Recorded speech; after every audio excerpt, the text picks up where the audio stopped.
Welcome to CMOs Without Borders. I'm Joel Crampton. I help financial advisors, RIAs, and wealth managers replace scattered marketing with strategic systems that boost AUM and production volume. I'm Mandy MacPhee. I am a fractional chief marketing officer and work with founders who are doing too much and need someone to turn their scattered marketing into a system that actually drives results. Welcome to another episode of CMOs Without Border. Today's guest is someone that I've known for a little over a year now, Marc Shaffer. Marc is a CFP. He's a financial advisor. He's one of the leaders at his firm, Searcy Financial. He's really active in the community, has written a book called One for All, which is about building stronger relationships systematically by just basically helping others. So kind of having that servant mentality. So I'm really excited to dig into his career, his book, everything he's building at Searcy, and everything else he's got going on around his life. So welcome, Marc. Thanks for having me. It's a couple months ago I celebrated 20 years at this firm. So I feel like I'm mid-career, so I am qualified enough to give some advice now, right? I hope so. Yeah, I didn't check your qualifications before I invited you, but I knew you It's all enough good. personally. I was like, yeah, he's probably a decent guy. Fair. But I definitely wanted to bring up, first of all, your book, One for All, which I've got a copy here. It's a really fun read, and it actually motivated me to write my own book. And then Mandy, I know, has written her own book. So this is a book for bibliophiles, people who want to learn more about networking. Maybe we can get into how you wrote the book. But really, what I'd love to ask you first, Marc, is why did you decide to write a book? I think a lot of financial advisors have that thought of maybe I should write a book. I've got a lot of experience, but kind of what was the genesis of you wanting to write a book? Mine was I like new challenges, and part of what I don't or haven't liked until after the book was writing. So if I'm going to lean into things I don't like, that's one way to do it. Write a whole book about it, right? Not just a blog. But it was more of a response to a question on you should be documenting what's working for you so that you can teach other people internally. So kind of it was the internal process for how we're developing relationships, staying in contact with people, and not doing it off the cuff, meaning there's a process to it. And you do this next, you do this next. And not that everybody is in a process, but if there's a process, things don't slip through the cracks. People get similar experiences. And instead of wondering what's next, it's built. Like in a month, you do this. The trick, and I guess I would say science about it, is the authenticity about it, right? If everything's a process, then you're not authentic. So when I try to create a process, it's not a one-page check-the-box thing. It's a culture built around helping people. And the easiest way, if you read the book, it's not just the process, it's stories and things that have worked for me personally along the way. That it's kind of like, if I would have known what I did when I was 3 years in the business wouldn't pay off till 13 years in the business, I might have focused on more of the activities like that. So it's the activities for other team members to focus on that result in good friends, relationships, business, people that pay you to do what you do. And it doesn't have to be financial planning. That just happens to be how I monetize the relationships. But even doctors have read it for bedside manner. Like, how do you be a good person? So for what it's worth, it is about relationships. Yeah. So then, Marc, your book sounds a little bit of a cross between a standard operating procedure as well as relationship and networking advice for your team as well. What's the biggest lesson that you're teaching in your book? I had a avatar for who I was actually writing to when I worked with my writing coach. And I think the lesson for them is actually someone on my team that I met with every other week to say, like, what am I not thinking? Because I want you to be the person getting all the value. The lesson is patience. Like when someone sees things happening, they think, oh, that just happened overnight, not the thing that happened 13 years ago or 3 months ago. And sometimes it happens faster. But the younger demographic and people that we're adding to our team that I want to learn this stuff quicker than maybe I learned from it, don't understand that you can start today, but you might not have results. And so your future self is going to say, worry about the activities now because the results will come. And we're not a firm that expects sales. So we're not producing salespeople, which is what I think of as the old financial planning industry, which is the sales industry. It's a helping industry, like help people get what they want. Yeah. And then you're top of mind when what they want or need ends up being financial planning, but you've helped them with a number of things beforehand. Yeah.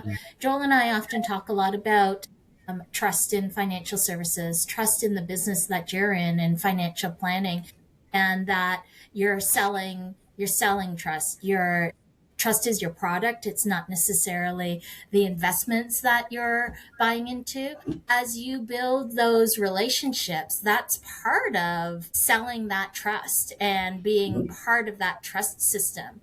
Can you talk a little bit about how you tie that in? I would say I go back, trust is good, but how do you earn it? And one of the things that I talk about is consistency, right? And then always, and this is getting harder the busier I get, the more that, you take on more relationships, clients, business life. I have kids now and a family. It's harder, but if you have a process around it and a system for checks and balances, things don't slip through the cracks. And so oddly enough, in my industry, if you just deliver on what you're promising, or let's say I meet with someone, I'm going to do these 3 things that have nothing to do with financial planning. Most people walk away from those networking or coffees or just warm meetings expecting nothing. So if you deliver on everything you just said, the simple things, automatically the trust starts building. And it doesn't have to be to earn it for financial planning, but the whole premise of the book is handed out in slices and it comes back in loaves. And I don't want that to be meant in money. It can be friendship. It can be life contentment. But there's something to be said, like just do what you say you're going to do. But if that's hard for you, find a way to have an accountability and systems. And that's what the book is about too. And I think you definitely need the systems and processes in place to scale anything in your life, to make it repeatable, to keep track. We're all so busy. We need some sort of system to keep track of everything. What system do you use to track all that? Because I know I've been in your system. I've gotten your feedback and your responses. And so I know there's a system, like an engine running behind that. Can you tell me like the specific tool and why you chose that one? To evolve, and the timelines associated with things have continued to evolve. We've used Salesforce for years, but I haven't moved into the next system of AI automating stuff, the agents. I mean, we're looking into this, so maybe in 2 months I'll have a different story for you. But accountability with your team, like I can't be all things to all people. So what part of this process can someone else do? And when I do one part, the next step goes automatically to someone else to do that. Years ago, I read a book called Giftology, so I'm also a big fan of surprising and delighting people, which also is not about trust. It's about developing, I really care about you. You know what I'm saying? Like I listen to the fact that your dog is having a hard time and fighting its own sickness. Like that doesn't matter for furthering financial planning, but it matters that you listened and you did something about what you heard. So that's a good book by John Ruhlin. Giftology is another one I've added to a culture and what we're trying to build internally here too. I would say though that listening, caring, all of the things that you're doing is all about building trust with your clients, earning trust with your clients. And as soon as one thing fails in there and breaks, you're also breaking that trust and it's harder to get that back. Oh, yeah. So the relationships that you talk about is part of the business building that you're doing as well. I'll admit it's also delegation of what you're best at. And I heard you say it earlier, Mandy, like my focus happens to be more on relationship now. And it's even less now about the financial planning detailed work, but we have people that like that more than the relationship building. And so that's all about scalability. Now there's me that gets to focus on what I love and what I thrive in, and someone else that focuses on something else. But yes, that it happened. It works to have great people doing what they're best at. Playing when to their did you strengths. decide that you needed to scale, Mark? At one point in your business that you decided, hey, I just need to focus on the relationship and somebody else can do all the back end paperwork, the financial planning and all of that. Joel didn't mention this at the beginning. We have a second company called Allos Investment Advisors, and that was created 2010. It is intended for bringing financial planning and investment management to the masses, and that was about the time that the robo-advisor came around. And if you're bringing things that take a lot of time and scale, you have to be very efficient. And instead of what the rest of the market was doing over the last 50 years of, well, we just help wealthier people, we were bucking that trend and realizing that there is a service model that can be had. It still can be profitable so long as tech continues to be able to leverage that and scalability happens. So when we created Allos and we found, wow, people are willing to do that and there's not as much profit or revenue in there, but our mission is to do it. So regardless of that, we want to do it. That's when we decided we needed to become very efficient to serve that market. Does that make sense? Nice. Yeah. Let me finish up the discussion on the book. I want to do a shout out to the team at Share Your Story, which I know. Oh yeah, I can talk about that too. Yeah, we had Will on our podcast last year, so that was a great discussion about the book writing journey and why so many financial advisors kind of do the best. So if anybody's listening wants to go check out that episode, they can.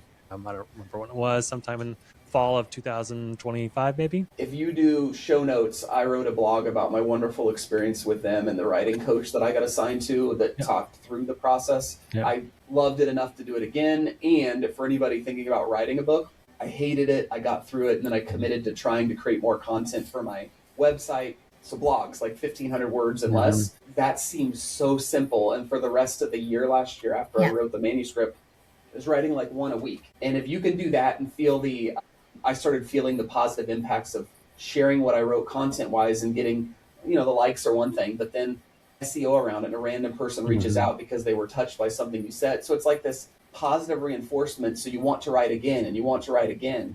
And so I'm in that phase and enjoying it. But you got to get over that, I guess, my mindset of hating writing. And I did through the book. So, but of course, through writing more, you learn not that AI writes it, but it gets over writing blocks, right? And if it's a marketing thing, like that's what you're talking about, we use a note taker to take notes in all of our meetings now. It's called Jump. Most advisors are using some form of that. But it's very interesting to use that, create analytics on the overarching themes of what's being discussed across multiple meetings, of which I might not be in, but if it's coming up 10 times in 10 different meetings, it sounds like something that people might search for, create some content and SEO around it, and that's what you're writing about.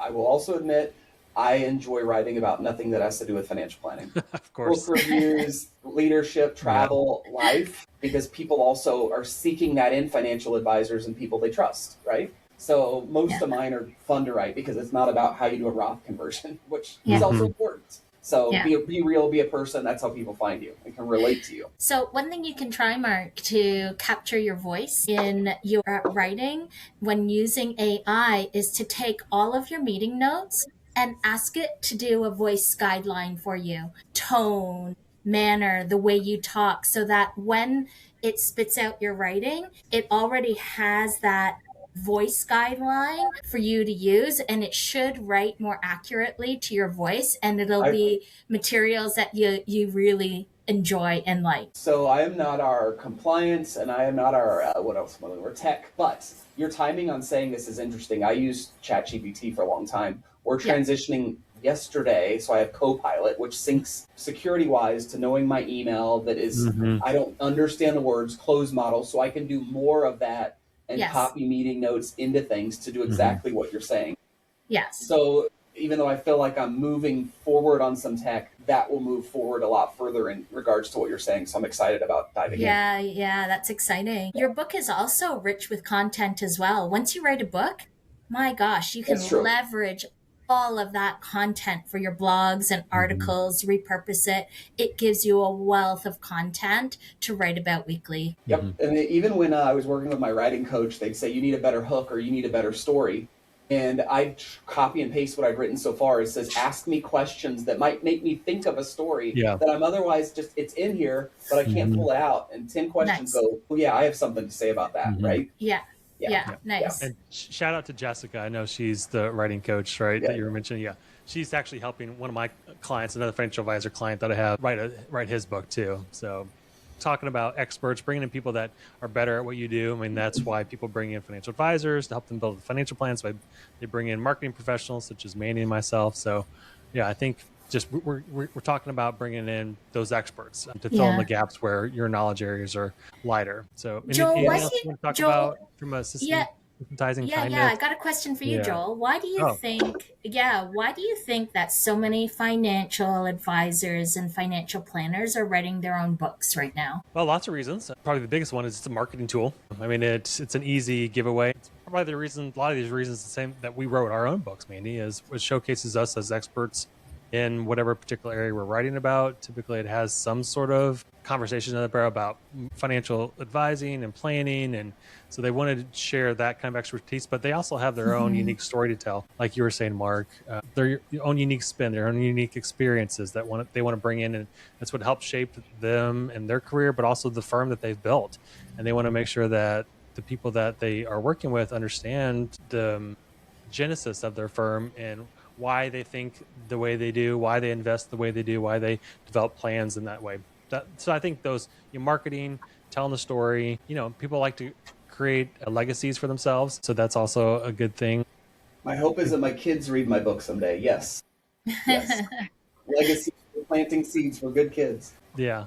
I gave my kids a copy of my book too, and they quickly put it on the shelf and didn't open it. I even showed the dedication page. I dedicate this to my kids, whatever. And they're like, "Okay, cool, Dad."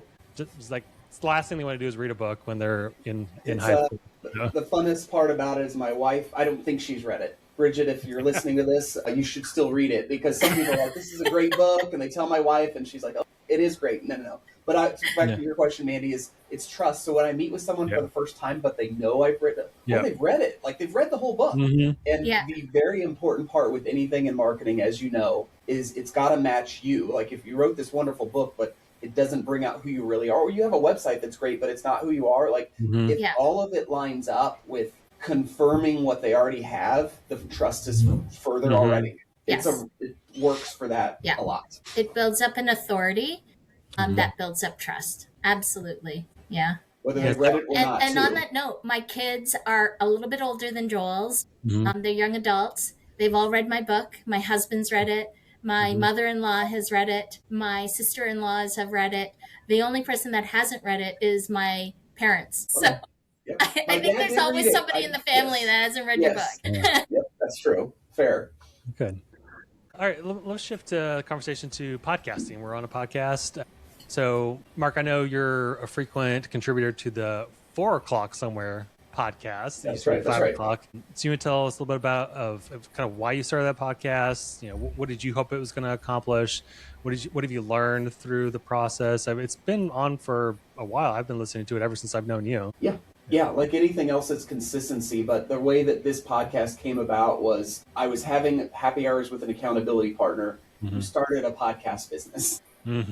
And I was like, we should just take our happy hours live. We're talking about good people, life, leadership, and whatever comes to mind. Turns out some people might listen to it. But like anything else, people can get a taste of who you are by... Sometimes I have a coffee meeting and they've listened to an episode on the drive to meet with me, and there's already this feeling like they know you before they've had any conversation with you. But mine was back and forth over time for should I start my own? And I'm like, that sounds like a lot of work. If you, and also I thought, it'd just be me talking for 30 minutes. No, the open dialogues like this, very easy to talk about things. We haven't done where we bring a guest on. It's just Jeff Palacio and I talking openly about things. But it was in an effort to support him to jumpstart his business. Let's do this together. And his Corporate Couch podcast has taken off. He has some wonderful guests, even better than me on his podcast. But ours are nothing like his.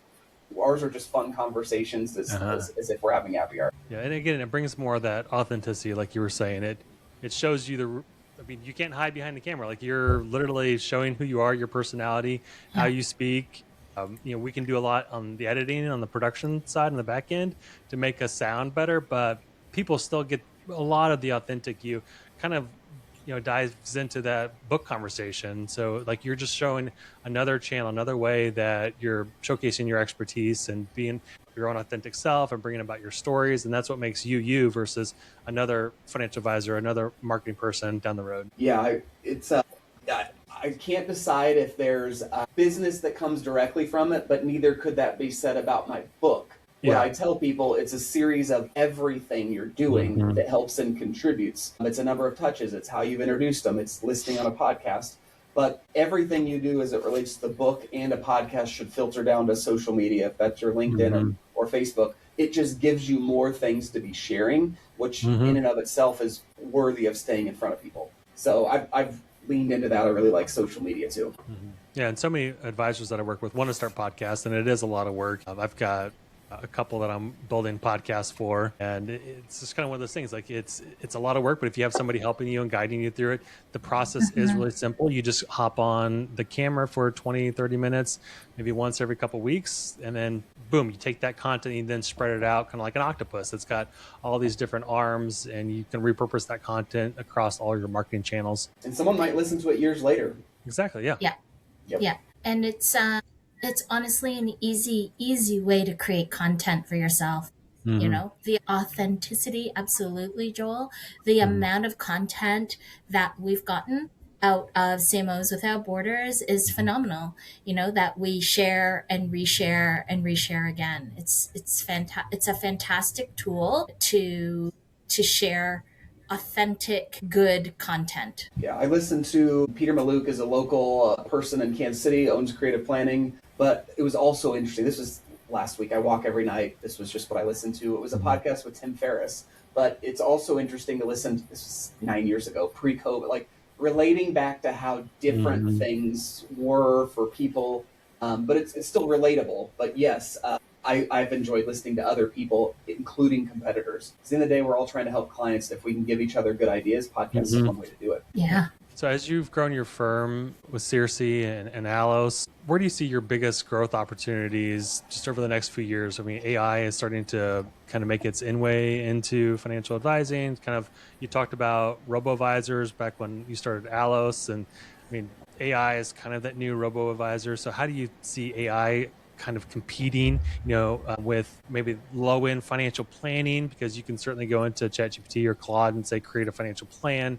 I'd love to hear your thoughts around AI and financial services from a prospective client standpoint and how that might affect growth opportunities in the future. One thing that I've gotten good at over time is delivering advice with confidence, especially when there can't be any guarantees on anything in life. So, serving someone that's going through a divorce today, actually, just like if I could say it's going to be fine, like I guess the financial planning software or whatever you input, and one client brought their Claude notes to the meeting the other day, which is interesting. But if I say, no, that you are doing fine, and here's what you need to focus on, and have the real look in my eye, listen to me, and this is what I think and know you should do, and I will hold you accountable. The team is here to hold you accountable. Like that can't be delivered by AI. So I didn't feel confident doing that early in my career. So that's something that happens with experience. But I think that's what we're going to lean into and continue to be for people. The confidence in knowing that we will be there if it doesn't go exactly as planned. I will also say that where the firm is leaning, this is newer lately, is continuity planning. There's a lot of businesses out there. You probably serve some of these people that aren't $1 billion in assets under management. That's like a small firm now. I remember that used to be the pinnacle that everyone wanted to get to. But there's a lot of small one-person firms that if they die or get disabled, it's a problem for the clients to still need a plan, still need a distribution, still want maybe the person that passed away that was an advisor, their spouse needs to realize the value of their business. So we're leaning into that for future, just supporting the industry. I enjoy networking with other financial planners. I've been president of the Financial Planning Association. And my degree is at K-State. All my friends are friendly competitors because we all graduated with a degree in financial planning. Yeah. So those people don't want to grow to a team of 13 like we have. So they want to know how to scale without it and know their clients are taken care of if something happens. I think that will lead into succession planning in the future, although that's not the initial purpose. What AI tools are you using to help support the relationships that you're building with your clients, Mark? This is evolving right now. So as I said, we're just moving this week. It's Copilot. So yes. I hate the fact that, if I want it to help me clean up an email, there's the protection of client information or any of that. But Copilot's built within your Outlook. It knows my calendar. It knows the way I write, to your point of how you talk. It's automated. So I feel a lot better moving with this platform and also doing some of the same stuff that I had built out in ChatGPT is what I had previously used. Because Chat, I've got all these projects and things I use it for that I'm going to be moving over to Copilot here soon. But it's not anything fancy. Claude was even before that. Now Claude seems to be come back and be very popular with people. So it's my advice to people in AI is lean in and try things and learn and realize that whatever you do, it's probably going to change like anything else. Yeah. And I think the value it's adding is good, but we're still just touching the surface of it, which has me excited. The fintech is really growing. The B2B fintech is really growing, and it's growing because a lot of the fintech companies are using AI tools to help financial advisors in their compliance practices, doing the research, making sure they've got all of those back end elements in financial planning covered so that you can focus on the relationship. Are you using any of those tools today? And, do you have recommendations for people who need to scale and create those efficiencies? So I feel like I'm still learning about it, so I don't have the answer, but I would say that the hardest part in our industry, financial planning, is the compliance piece. Like I talk with other business owners and they don't have the same kind of, I'm scared. Like I'm not the compliance person. I feel like I want to try things and they say no, and I have to listen to whatever they say. But in other industries, they don't have that same be scared. So I'm really glad when we're finding these things. No, we've addressed that security issue. This is not a problem. So I still feel like 2 years later, I feel like I'm moving forward faster on them. Just the fact that we have Jump take notes and it produces great things. Now we can have that sync into Copilot, sync into email, and prepping for a meeting, an agent that analyzes all of this stuff that is otherwise a person preparing for things for 3 hours that it can do in 5 minutes. So again, going back to knowing your client on a different level, but not having the same level, but not spending the time so that what is that scale? So I feel like what's happened this week is we're finally almost there. Well, I'll read like the jump to the next level. You know what I'm saying? Like it's slow improvements, but this one will be really big from a time efficiency standpoint. But it's not anything new or outlandish. So Copilot, Jump AI for the meeting notes, Quiver is what we're using from overlay on Salesforce. And then figuring out how they all talk together. Another thing we've done is anticipation of AI continuing to take over more is create processes, procedures behind everything. Not only for training the next person, but then saying an agent can actually do this now. If we didn't have the process written, how do we train an agent to do some of it? And by agent, AI agent. So Ryan on my team is very talented in researching the tech side about it. I'm glad because I am not, and it is more work than I thought it would be, and it takes a long time.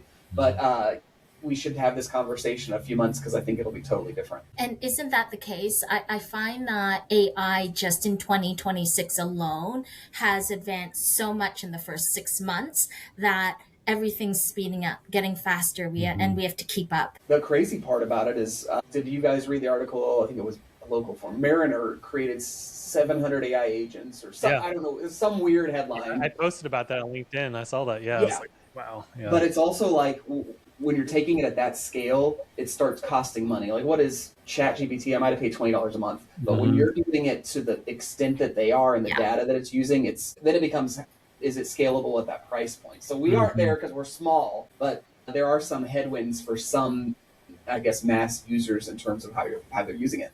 Yes, for sure. But from an overall marketing standpoint, everyone's trying to find the latest tactic or strategy to bring more business. So I know you're kind of leading the firm from business development standpoint.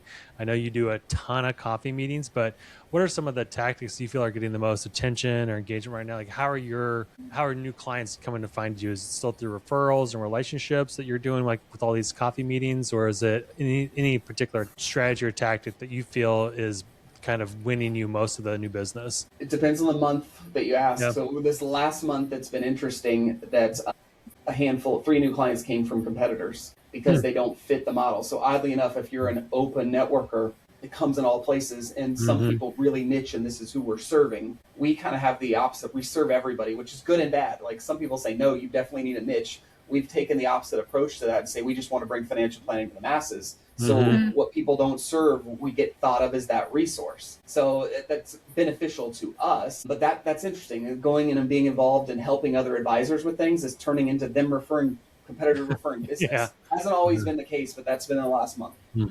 I would also say in my book, I talk about the process of what I do after a coffee meeting. It's not like, nice to meet you, I hope I see you in the community. It's here's some promises that I'm going to follow up with and a way to do it that it's not taking an hour. It takes 5 minutes. And then adding reminders and following up and sending notes and sending the book. Like all of those things do matter. I would also tell you that bringing people together to crash, it's been happened for years. COVID took some of that away. We just had a 50th anniversary party for our clients to celebrate our business. But just bringing people, I didn't know you guys were clients. Or the prospects come, they see that people trust us.